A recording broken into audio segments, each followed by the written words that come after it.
Hello guys, আসসালামু আলাইকুম। সবাইকে জানাই বিকেলের শুভেচ্ছা। রান্না বান্না চলছে। রান্না বলতে কি, নাস্তা। আজকে ছোলা ভাজি করব, আজকে একটু ইফতারির আইটেম করব। তো বাচ্চাকে স্কুল থেকে তাড়াতাড়ি এইমাত্র বাসায় এনেছি। আমার ভাইয়ের বউ সব কিছু গোছায় রাখছে, এখন শুধু একে একে বানাবো আর আপনাদের সাথে শেয়ার করব। মশলা ভালোভাবে কষিয়ে নিয়েছি। আমি একটু আলু দিই, কারণ বাচ্চারা ছোলার সাথে আলুটা খেতে পছন্দ করে। আমি কাছ থেকে দেখাই, দেখেন শুকনা মরিচ, কাঁচা মরিচ একটু ঝাল ঝাল করে ভাজি করছি। আর কি কি আয়োজনে আছে আজকের ইফতারে ইনশাআল্লাহ আপনাদের সাথে শেয়ার করবো। সবাই সাথে থাকেন। আল্লাহ হাফেজ। ছোলা ভাজা কমপ্লিট। এবার একটু পেঁয়াজও ভাজি করব। তো তাড়াতাড়ি করতেছি, কারণ অলরেডি 4:30 মনে হয় বেজেও গিয়েছে।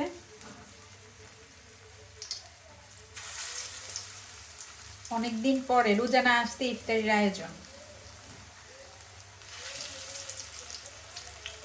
কারণ এই ভাজা ভুনা কিন্তু সবারই কম বেশি পছন্দ। আমরা তো বাইরে গেলে কিনে খাই, কিন্তু ঘরেরটা তো স্বাস্থ্যসম্মত। আর আজকে একটু ইচ্ছে করলো। এই যে দেখেন, বড় বড় করে দিয়ে দিয়ে অল্প করে বানাচ্ছি, কারণ অনেক আইটেমই করব।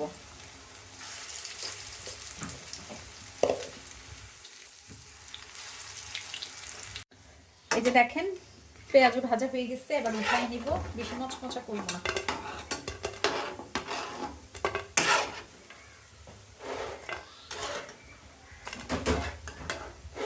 অনেকদিন পর মজার ইফতারি খাবো। রোজার দিনে তো খাই, কিন্তু আজকেও খাচ্ছি আলহামদুলিল্লাহ। খাবো। এই যে দেখেন, মজার মজার পেঁয়াজু।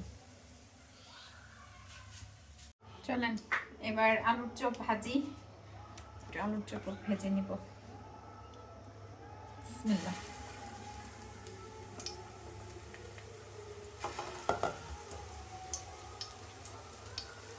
ফুল আজকে ইফতারি প্রিপারেশন চলছে।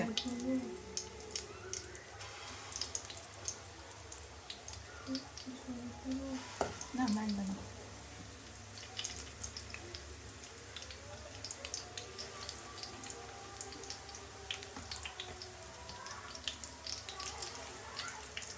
বানাবো পাকোড়া। এই যে দেখেন, অলরেডি মেখে সব রেডি। এখন দিব আর ভাজবো। বিসমিল্লাহ। তোমার তেল মনে হয় আর একটু লাগবে, ভালো। আমার ভাই বউ আর আমি মিলে করতেছি, ও সব গুছাই রাখছে। এখন আমি শুধু ভাজবো।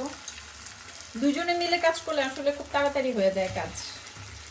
এখানে আমি বাঁধাকপি, তারপরে গাজর, আলু দিয়েছি। হ্যাঁ,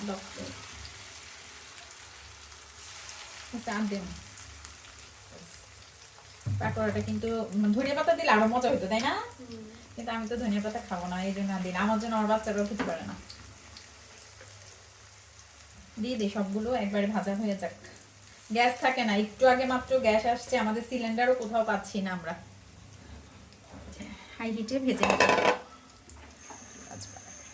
দেখেন, পাকোড়া আমার ভাজা ভাজা হয়ে গেছে, লাল লাল করে ভেজে নিয়েছি। এবার তুলে নিব। এর পাশে পেঁয়াজু রেখেছি, এই পাশে তুলে নেই।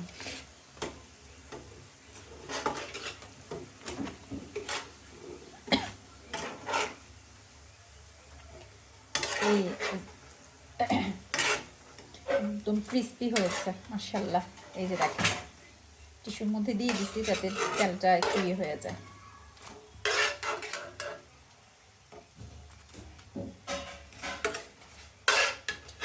একটু আলুর চপও বানাবো। এই যে ভাজাভাজি কমপ্লিট, আর একটু আলুর চপ।